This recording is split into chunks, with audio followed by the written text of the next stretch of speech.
종교개혁 당시에 종교개혁의 도화선이 되었던 것은 바로 루터라는 사람에 의해서였습니다. 바로 루터라는 사람이 95개조 방방문을 비텐부르크 교회 가운데 붙임으로 말미암아, 성당 가운데 붙임으로 말미암아 그곳에서 수많은 사람들이 그것을 보고 또한 그것을 인쇄하고 복사해서 수많은 사람들에게 나눠줌으로 말미암아서 도전이 되었던 것을 우리가 알고 있습니다. 이것이 종교개혁의 불씨가 되어져서 가톨릭의 그 타락하고 썩어되었고 우상 숭배하는 모든 것이 철폐되어지면서 다시 하나님의 말씀으로 돌아가자는 운동이 나타나게 된 것이죠. 그래서 그 다시 하나님의 말씀으로 돌아가자는 운동을 통해 바로 하나님의 말씀만이 하나님의 진리이며 바로 하나님의 말씀만이 하나님의 이 땅 가운데 계시하신 은혜이다라는 것을 선포하게 되어집니다. 그런데 이 루터라는 사람이 남긴 말들 중에서 아주 유명한 말이 있습니다.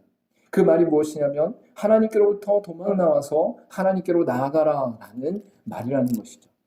이 말을 우리가 들었을 때에는 우리가 의문점을 갖게 되는 것은 너무나 당연합니다. 왜냐하면 하나님께로부터 나와서 하나님께로 나아가라는 것은 바로 한 대상에게 나와서 한 대상으로 나아가라는 의미가 되기 때문에 말의 어폐가 있는 것이죠. 그러나 한 사람으로부터 도망 나와서 한 사람으로 나아가라는 것은 우리가 이 땅 가운데 하나님을 믿는 가운데 하나님이 이러실 분이 아니다라는 생각이 들 때에 하나님께서 도저히 이러한 상황과 이러한 고통과 이러한 사건과 이러한 아픔을 내게 주실 분이 아니다라고 생각되어질 때에 그 하나님을 우리가 신뢰하는 것이 더욱더 하나님께 나아감으로 말미암아 이루어질 수 있다. 오직 예수 그리스도를 통해 하나님께 나아감으로 말미암아 우리 가운데 승리할 수 있다라는 것을 분명히 말씀하고 있는 것이죠. 결국 이 안에는 하나님이 모든 것을 통치하신다는 주권의 사상과 그 통치의 영역이 우리가 기쁘고 즐겁고 행복한 곳에서만 하나님께서 역사하시는 것이 아니라 우리의 고통과 아픔과 슬픔 속에서도 하나님은 역사하고 계시며 그 아픔과 슬픔과 고통이 목적이 아니라 바로 그 과정들을 통해 결국은 하나님 안에서 영원한 평강과 기쁨과 즐거움을 누리게 하시는 것이 목적이다라는 것을 분명히 선포하고 있는 것이죠. 여러분, 본문의 말씀이 바로 하박국 선지자를 통해서 드러나는 말씀인데 이러한 맥락 가운데 그 주제와 내용을 선포하고 있음을 알 수 있습니다. 여러분, 하박국 선지자가 바로 선지자로 활동할 때에는 그 하박국 선지자는 선포하는 일보다 바로 하나님 앞에 질문하고 씨름하는 일에 더욱 집중하고 있었음을 발견하게 됩니다. 여러분, 우리가 너무나 잘 알듯이 바로 구약시대 가운데 선지자들은 이스라엘 백성들을 향해, 이스라엘 왕들을 향해, 이스라엘 제사장들을 향해 선포하는 일을 했어요. 여러분, 하나님 앞에서 돌이켜야 됩니다. 여러분, 하나님 앞에 돌아오십시오. 여러분, 하나님을 온전히 섬기고 우상을 철폐하십시오. 여러분, 산당들을 제거하고 하나님 앞에서 온전히 하나님만을 섬기십시오라고 외쳤던 것이 바로 수많은 선지자들이었죠. 여러분, 그런데 하박국의 특징은 바로 세상 사람들에게, 아니 믿는 이들에게 하나님을 섬긴다는 이스라엘 백성들에게 외치는 것보다 바로 하나님 앞에서 질문하고 씨름하며 고민하는 것이 우선적으로 나타났다라는 것이죠. 여러분, 우리가 읽지 않았지만 하박국 1장 2절과 하박국 2장 1절 가운데 이렇게 말씀하고 있습니다. 여호와여, 내가 부르짖어도 주께서 듣지 아니하시니 어느 때까지이까? 내가 강포로 말미암아 외쳐도 주께서 구원하지 아니하시나이다. 내가 내 파수하는 곳에 서며 성루에 서리라. 그가 내게 무엇이라 말씀하실는지 기다리고 바라보고 나의 질문에 대하여 어떻게 대답하실는지 보리라 하였더니 라고 말씀하고 있는 것이죠. 즉 하박국 선지자는 내가 부르짖어도 주께 듣지 아니하시니 하나님 앞에 기도하고 엎드리고 씨름하며 간곡히 하나님 지금 이 시대 가운데 이스라엘 백성들의 상태에 어떻게 하면 좋습니까? 하나님 이 시대에 이 사람들을 어떻게 하면 좋습니까? 라고 외치는 선지자의 모습으로 나타나고 있다는 것이죠. 그리고 그가 파수하는 곳에 서며 성루에 서서 내게 무엇이라 말씀하실는지 계속 기다리고 기다리겠다라고 하는 것이 바로 이 하박국 선지자의 자세와 태도였다는 사실을 알게 되는 것이죠. 여러분, 우리가 알듯이 선지자는 가르치는 일을 합니다. 선포하는 일을 합니다. 많은 사람에게 하나님의 뜻과 하나님의 음성을 알리는 데에 그 목적과 역할이 있는 것이죠. 그러나 성경에서는 분명히 이 하박국 선지자와 같이 외치고 드러내고 가르치는 것뿐만 아니라 하나님 앞에서 어떠한 것이 하나님의 뜻입니까? 어떠한 것이 하나님 오르는 것입니까? 어떠한 것이 하나님이 일하시는 것입니까? 하나님 이 일들을 통해서 하나님 말씀하고자 하는 것이 무엇입니까? 라고 씨름하는 자도 바로 선지자로서 이 땅 가운데 존재했음을 알 수 있는 것입니다. 여러분, 그래서 예수 그리스도께서 성자 하나님으로서 존재했지만 인간의 육신의 옷을 입고 이 땅 가운데 오셨을 때에 하나님 앞에서 씨름했음을 우리가 알 수 있는 것이죠. 그래서 예수 그리스도께서 많은 이적과 기적을 베푸셨음에도 불구하고 그 군중의 인기에 취해 그 사람들 속에 있었던 것이 아니라 그 사람들을 피해 사람이 없는 곳으로, 조용한 곳으로, 산속으로 들어가 하나님 앞에 씨름하는 시간을 놓지 않았던 것을 발견하게 되는 것이죠.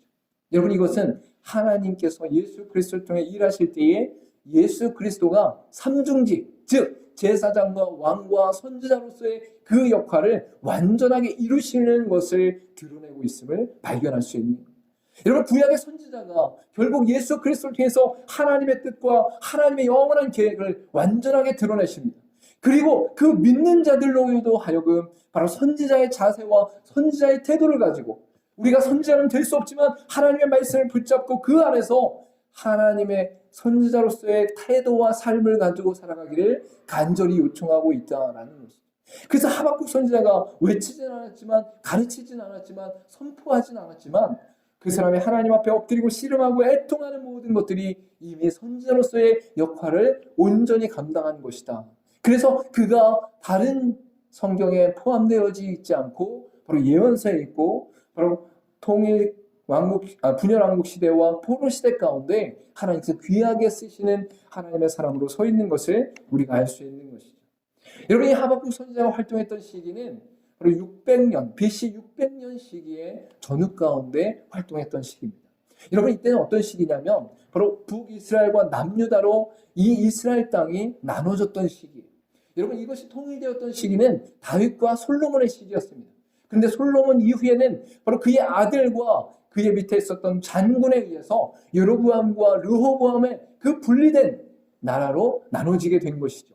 우리나라와 같이 남북으로 나눠진 그 상태 가운데 북이스라엘은 아수르라는 강대국에 의해서 멸망하게 됩니다. 722년 가운데 멸망하게 되어지고 그 사이에 바로 이 아수르가 강대국이었음에도 불구하고 새로운 국가 바벨론에 의해서 그곳이 다시 점령되어지는 아수르의 수도인 니느웨가 다시 점령되어지는 사건이 바로 BC 600년 전후에 일어나게 되는 것이죠. 여러분, 그때 이 바벨론 가운데 갈대아 사람들이 올라와서 신바벨론으로서 그 바벨론을 새롭게 세우고 강대국을 이루게 되는 것을 볼 수 있어요. 여러분, 갈대아 하면 우리가 떠오르는 인물이 누가 있어요? 아브라함이 있죠. 아브라함이 갈대아 우르에서 올라와서 하란까지 이르렀을 때에 그의 아버지 데라와 함께 했습니다. 그 하란에서 하나님의 부르심 가운데 가나안 땅으로 내려올 때에 바로 아브라함이 믿음의 조상으로서 하나님께서 이루실 계획들을 듣게 되는 것을 볼 수 있는 것이죠. 갈대아 우르, 그 갈대아 땅으로부터 사람들이 일어나 바로 바벨론 가운데 그 힘과 권력이 합쳐지면서 그 가운데 하나님께서 그 땅의 세계 가운데 일반 역사 가운데 바로 아수르를 멸망시키고 바벨론의 신강국으로 일어나는 시기였다라는 것입니다. 그래서 BC 612년 가운데 이 바벨론이 바로 아수르의 수도인 니느웨를 공격해서 하루에 함락하게 되어지지만 그 바벨론의 지배권이 확실하게 결정된 때에는 바로 BC 605년에 갈그미스 전투 가운데 그 이후에 확실하게 바벨론이 강대국으로서의 그 권세와 능력을 드러내게 되는 것을 볼 수 있습니다.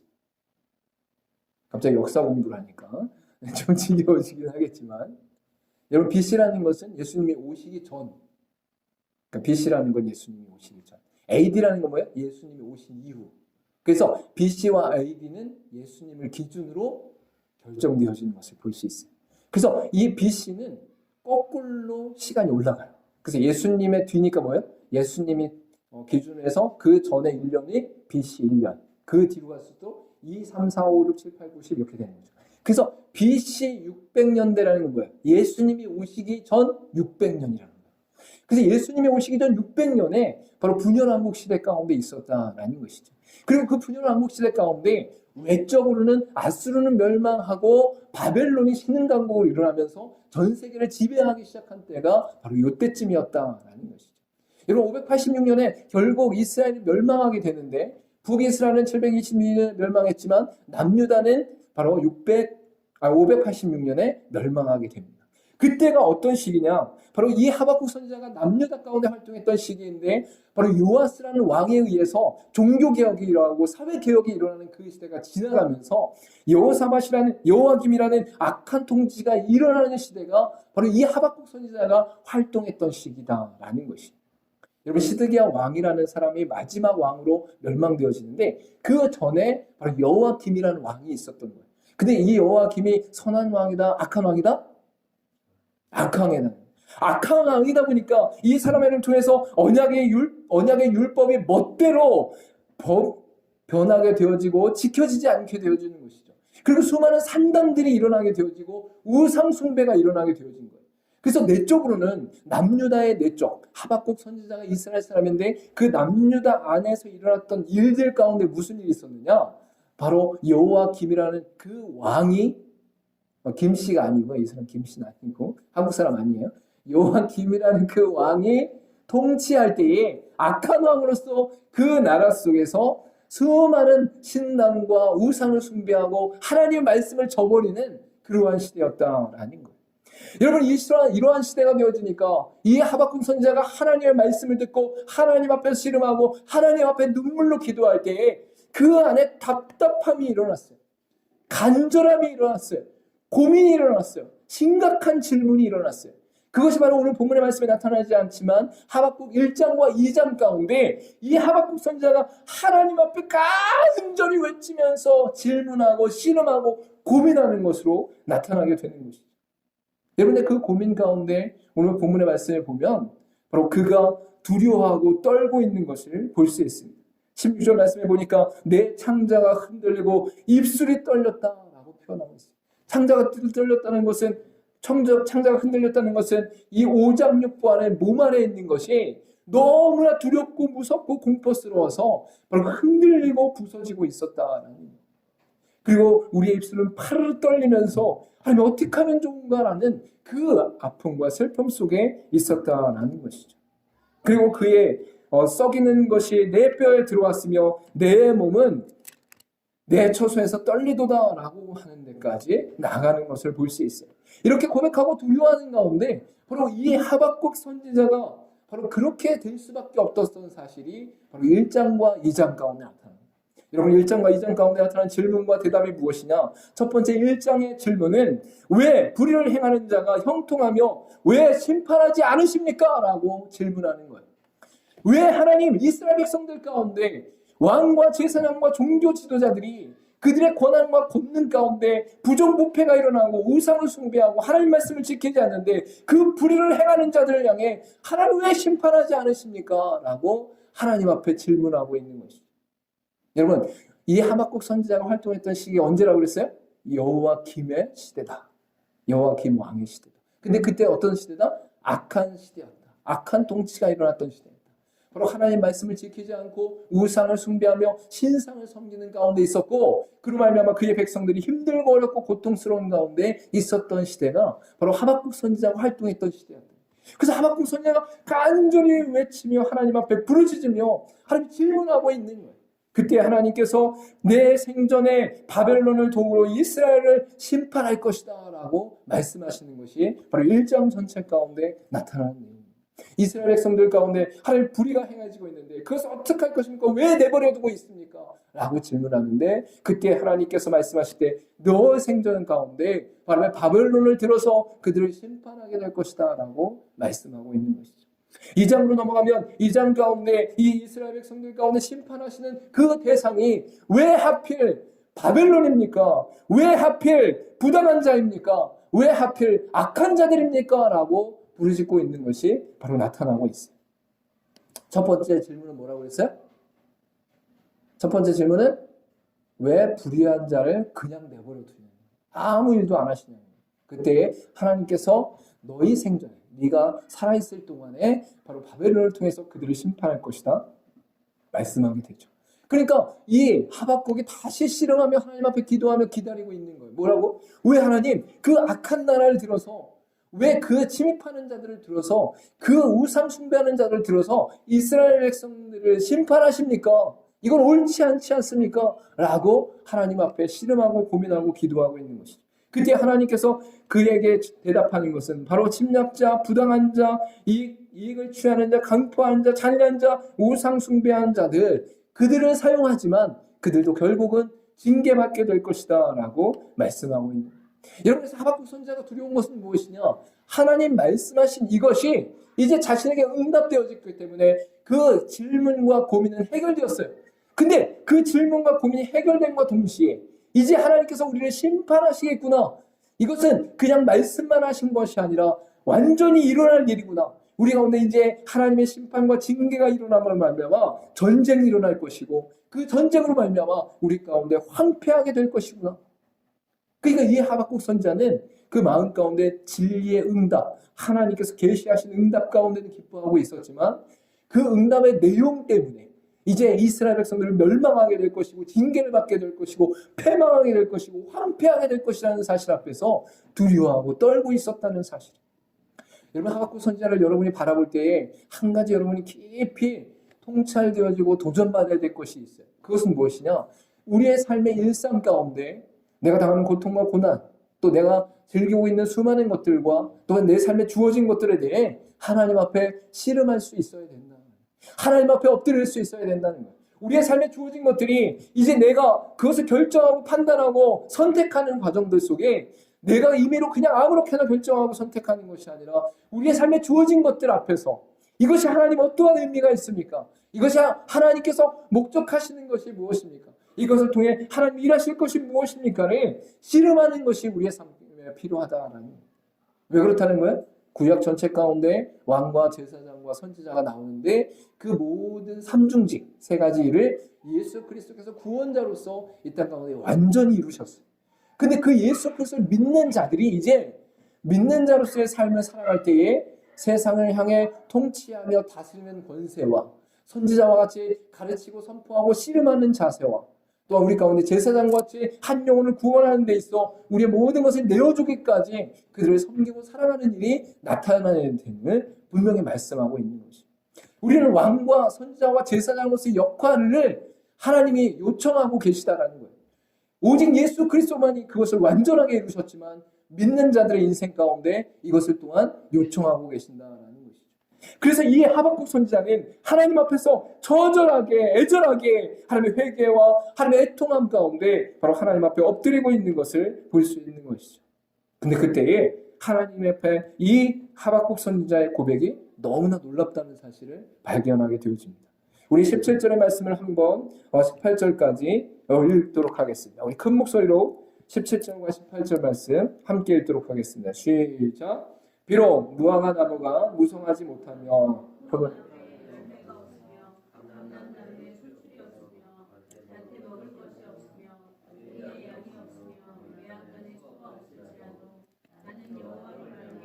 즐거워하며 나의 구원의 하나님으로 말미암아 기뻐하리로다.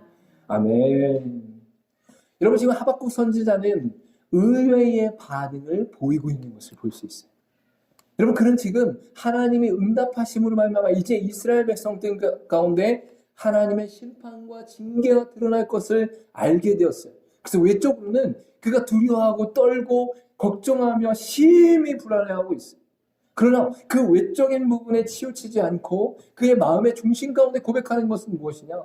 내게 있어서 무화과 나무나 그다음에 내게 모든 감람나무와 포도나무에 소출이 없을지라도 열매가 없을지라도 그리고 우리의 양과 소가 없을지라도 나는 여호와로 말미암아 즐거워하며 기뻐하리로다라고 선포하고 있는 것이죠. 여러분, 이 17절 가운데 이 하박국 선지자가 고백하고 있는 내용의 의미는 무엇이에요? 이제 이 이스라엘 백성들 가운데 이스라엘 땅 가운데 바벨론을 통해서 그들을 정복하고 그들을 통치하고 그들 가운데 전쟁이 일어나게 될 것이라는 거예요. 여러분, 그래서 실제적으로 이것은 그냥 비유적으로 말씀하고 있는 것이 아니라 이스라엘 백성들 가운데 포도나무에 열매가 없다라는 거예요. 무화과 나무에 열매가 없다라는 거예요. 감람나무에 소출이 없다라는 거예요. 왜? 전쟁통에 다 황폐해졌기 때문에. 여러분, 그들의 우리 가운데 그들의 가축의 가리를 가꾸는 그곳 가운데 양과 소가 없다는 거예요. 왜? 이방 나라가 쳐들어와서 그곳을 정복함으로 말미암아 그것을 모두 다 뺏어갔기 때문인 거예요. 이제 남아있는 게 없다라는 것이죠. 여러분, 우리는 이것을 너무나 잘 알아요. 왜? 우리가 그것을 직접 경험해보지 않더라도 우리 아버지 세대와 우리 할아버지 세대 가운데 일제와 북한에 의해서 정복당했을 때 우리가 얼마나 황폐하고 가난하고 어렵게 살았는가를 알기 때문인 것이죠. 여러분들, 그 상태에 있었던 이스라엘 백성들의 상황과 환경 가운데서도 이 하박국 선지자는 의외의 고백을 하게 되는 것을 볼 수 있는 거예요. 그 의외의 고백이 바로 여호와로 말미암아 즐거워하며 여호와로 말미암아 기뻐하리로다라고 선포하고 있는 것이죠. 여러분, 이러한 선포가 하박국 선지자를 통해서 나타날 때에 이 하박국 선지자에게 있었던 그 고백의 능력은 무엇인가를 살펴볼 필요가 있는 거예요. 여러분에게 만약에 집이 없어요. 여러분에게 돈이 없어요. 여러분의 인생 가운데 실패만 있어요. 여러분의 인생 가운데 아무 일도 일어나지 않아요. 여러분의 인생 가운데 막막하고 답답하고 갇혀있고 어디로 가야 될지 모르는 상황 가운데 처해있어요. 하나님, 이거 어떻게 하면 좋습니까? 하나님 앞에 원망하고 짜증내고 고통스러워하고 두려워하던 그 인생 가운데 이제 예수 그리스도 안에서 우리의 삶이 변화되어지고 하나님 앞에 고백되어지는 것이 무엇이냐? 내가 고난을 당하고 있어도, 고통을 당하고 있어도, 내게 돈이 없어도, 나와 관계된 사람들이 끊어지고 있어도, 내가 사랑하는 사람이 슬픔을 당하고 죽음을 당하고 아픔을 당하고 있어도, 그럼에도 불구하고 내가 여호와로 말미암아 기뻐하고 여호와로 말미암아 즐거워할 것입니다 라고 고백하고 있는 것이죠. 여러분, 하박국 선지자가 처해 있던 상황은 소망이 없는 세대의 상태인 것이에요. 여러분의 인생 가운데 소망이 없는 상태에 있을 수 있어요. 물론 그것이 전방위적으로 나타나지 않겠죠. 그러나 여러분의 삶 가운데 전방위로 나타나지 않는 상황이라도 어느 한 부분 가운데 내가 소중하고 중요하고 생각하는 것들 속에서도 일어날 수 있다는 거예요. 여러분, 그것 때문에 내 인생이 다 망한 것 같고 무너진 것 같고 끊어진 것 같은 상황이 여러분의 삶 가운데 있을 수 있다는 것이죠. 여러분, 그때 여러분의 고백이 어떨 것이냐? 그때 여러분의 입술을 통해 터져나오는 것이 무엇이냐? 그때 여러분의 삶을 통해서 나타나는 현상이 무엇이냐? 불안하고 걱정하고 두려워하고 눈물 가운데 거할 것이냐? 그럼에도 불구하고 기뻐하며 그럼에도 불구하고 즐거워할 수 있을 것이냐? 여러분, 이 기준이 어디에 있을까요? 여러분, 이 기준과 판단이 어디에 있을까요? 여러분, 이러한 고백이 나올 수 있는 능력이 어디에 있을까요? 여러분, 이 하박국 선지자는 자신의 인생 가운데 하나님의 신실하심을 온전히 의지했다라는 것입니다. 여러분, 우리 함께 고백해 보기를 간절히 소망합니다. 어려운 가운데서도 하나님의 신실함을 온전히 의지하겠습니다. 여러분, 이건 사실 쉽지 않습니다. 인생의 많은 순간 속에서 우리의 의지대로 그것을 고백하기는 너무나 어려워요. 여러분, 내 힘과 내 능력과 내 지혜로 그것을 고백한다는 것은 너무나 쉽지 않아요. 여러분, 그러나 우리 가운데 하나님을 만난 자는, 하나님과 함께 거주한 자는, 하나님과 동행한 자는 그 안에서 하나님으로 인하여 고백되어진 능력이 나타나게 된다라는 거예요. 내 의지와 내 힘과 내 노력으로 그러한 고백이 나타나는 것이 아니라 바로 하나님의 존재, 그분이 나와 함께 하신다는 그 사실만으로, 또한 그 은혜만으로 내가 그러한 고백을 하나님께 드릴 수 있다는 것이죠. 여러분, 예수 그리스도가 완전히 이 땅 가운데 그러한 일을 드러냈음을 밝히 알 수 있습니다. 예수 그리스도께서 구속사역을 일으키실 때 그가 십자가에 달려 죽으시길 바로 그 직전에 바로 그런 불안함과 두려움이 그 현상과 상황과 환경 가운데 있었음을 우리가 알 수 있어요. 왜? 예수님이 이제 붙잡히게 될 거예요. 군사들에 의해서 군병들에 붙잡히게 될 것이고 매를 맞게 될 거예요. 침을 뱉음을 당하게 될 것이에요. 채찍에 맞게 될 것이에요. 그리고 그 고통 안에서 십자가를 지고 갈 것이에요. 그리고 골고다 언덕을 지나 이제 십자가에 매달릴 때에 양손과 양발에 못이 박히게 될 것이에요. 그리고 피가 다 흘러내릴 때까지, 물이 다 빠질 때까지 그 고통을 견디면서 그 고통 가운데 겨하면서 바로 그가 모든 사랑과 모든 은혜의 결정체로서 존재하게 될 거예요. 여러분, 십자가의 사용이 왜 그 당시에 예수 그리스도께 주어지게 되었느냐? 바로 이 땅의 모든 질고와 아픔의 가장 극단적인 형태가 십자가의 처형이었기 때문입니다. 이 세상 가운데 아무리 심각한 고통과 사형과 죽음이 맞이한다 할지라도 십자가의 처형보다는 아프지 않다라는 거예요. 십자가의 처형보다는 고통스럽지 않다라는 거예요. 십자가의 처형보다는 힘들지 않다라는 거예요. 사람이 이 피와 그 다음에 물이 빠져나가는 이 시간이 엄청 고통스럽다고 합니다. 그거는 상상할 수도 없고 말로 표현할 수도 없는 것이죠.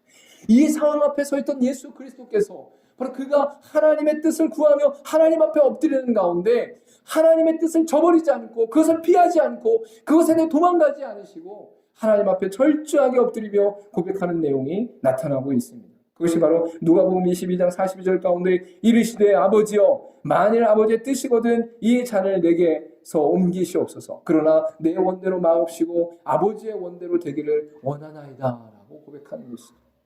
여러분 그리스도께서 그 고통과 고난 자신의 죽음을 맞이하는 그 순간 또 이 땅 가운데 가장 심각하고 가장 극단적이고 가장 놀랍게 아프고 힘들고 고통스러운 그 십자가를 감내하시는 그 놀라운 능력이 어디로부터 왔는가를 우리가 살필 수 있어야 된다. 그것은 바로 이 땅 가운데 하나님의 사랑을 드러내시며 이 땅의 영원한 죽음과 사망 가운데 있는 수많은 영혼들을 구원하시기 위한 하나님의 놀라운 목적 앞에 자신의 모든 것을 내어드리기까지 그것을 기뻐하시며 즐거워하며 하나님 앞에 행하시는 예수 그리스도의 삶이 드러나고 있는 것이죠. 여러분이 이 땅 가운데 살면서 어떤 일에 고난과 고통을 당하십니까? 세상 가운데 내가 잘못한 것으로 인해 내가 의도적으로 악을 품거나 또한 하나님 앞에서 부정을 품으로 말미암아 당하는 것들은 당연히 당하는 것들이에요. 그런데 내가 예수 그리스도를 증거할 때에 내가 예수 그리스도의 사랑을 행할 때에 내가 예수 그리스도의 십자가의 사랑 가운데 손해보고 헌신하고 나의 모든 것을 내어주고 간과 쓸개까지 다 쏟아부어지는 그때에 내가 당할 고통과 고난은 배신감으로 다가오게 되는 것이죠. 여러분 그때에 여러분의 고난과 고통 가운데 여러분이 느끼게 되는 그 고백은 무엇입니까? 그 배신감, 그 수치심, 그 치사함 앞에서 여러분의 삶을 내어놓고 바닥 안에 널브러져 있을 것인지 아니면 하나님께서 우리 가운데 사랑하신 그 놀라운 사랑과 은혜 가운데 모든 것 주께 맡기며 나아가고 그 안에서 승리할 것인지를 판단하고 선포할 수 있는 저 여러분 되기를 간절히 소망합니다. 특별히 하박국 선지자가 이러한 고난과 고통과 아픔과 슬픔 속에서도 하나님만이 우리의 소망 되시며 하나님만이 우리의 힘 되시며 하나님만이 우리의 권능 되신다는 사실을 온전히 선포하고 그 가운데 하나님 나아갈 수 있었던 것은 바로 그가 하나님을 신뢰하기 때문이었다는 사실을 우리가 온전히 받아들일 수 있기를 간절히 소망합니다. 특별히 데가설로야전서 2장 19절에 보면 우리의 소망이나 기쁨이나 자랑의 면류관이 무엇이냐 그가 강림하실 때에 우리 주 앞에 너희가 아니냐라고 말씀하고 있습니다. 하나님의 말씀을 전하는 자들이 고난과 고통과 아픔과 슬픔을 당했어요. 그러나 이 고난과 슬픔과 고통 앞에서 그것에 자신의 삶의 절망과 낙담과 슬픔 가운데 거하는 것이 아니라 바로 하나님께서 그 사람의 고통과 고난 속에서도 그 일을 행하시면서 결국 그 사람들을 통해 구원받은 자들, 그 사람을 통해 하나님 백성 된 자들, 그 사람들을 통해 그 고난과 아픔을 통해 하나님 앞에서 영원한 생명을 얻은 자들이 바로 우리의 기쁨과 소망이다. 여러분 우리가 죽으면 하나님 앞에 가게 돼요. 그때에 하나님께서 우리를 향해 기뻐하고 즐거워하시죠. 우리 존재만으로 기뻐하세요. 근데 우리가 하나님 앞에 갔을 때 하나님의 부탁하신 일, 하나님이 요청하신 일, 그것은 바로 우리 가운데 영혼 구원의 일들을 맡기셨다라는 것이죠. 그때에 우리가 영혼 구원이 쉽습니까? 영혼 구원이 너무나 가벼운 일입니까? 너무나 즐겁게 할 수 있는 일입니까? 그렇지 않죠. 우리는 사실 쉽지 않은 일 가운데 어려운 일들 가운데 거하게 된 것이죠. 그러나 그 일들이 그리스도의 사랑과 하나님의 은혜 가운데 바로 하나님을 신뢰함으로 말미암아 오히려 즐거워하고 기뻐하는 일로 나타나게 되는 것을 볼 수 있는 것입니다. 고린도후서 1장 7절 가운데 너희를 위한 우리의 소망이 견고함은 너희가 고난에 참여하는 자가 된 것 같이 위로에도 그러할 줄을 알미라라고 분명히 말씀하고 있어요.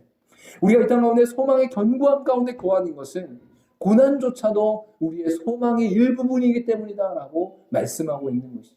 이 땅 가운데 복음을 증거하며 그리스도의 사랑을 드러내는 모든 여정 가운데 우리가 고난과 고통을 당할 수밖에 없는 상태에 있지만 그것조차도 우리의 소망의 견고함 가운데 거할 수 있는 놀라운 근거가 되어준다라고 말씀하고 있는 것입니다. 왜? 이미 예수 그리스도께서 이 땅 가운데 죄와 사망을 이기시기 위해 또한 모두 해결하기 위해 십자가에 달려 죽으시는 고난과 고통 가운데 이 일들을 감당하셨고 믿는 자들 또한 이 땅의 공중권세 잡은 자들과 끊임없이 유혹하는 자들을 통해 완전한 승리와 이미 승리한 승리 가운데 그들을 저족하면서 겪게 되어지는 수많은 일들이 우리 가운데 있기 때문입니다. 저와 여러분 이 땅 가운데 살아갈 것은 가난하고 고통스러워도 놓치지 말아야 될 것, 어떠한 것으로도 바꿀 수 없는 사명과 부르심 앞에 서 있어야 된다라는 것이죠. 손해보고 아파하고 슬퍼도 감당할 은혜가 바로 오직 하나님으로 충만한 기쁨과 승리의 삶 가운데 있음을 온전히 선포하는 저와 여러분 되기를 간절히 소망합니다. 우리 기도하도록 하겠습니다.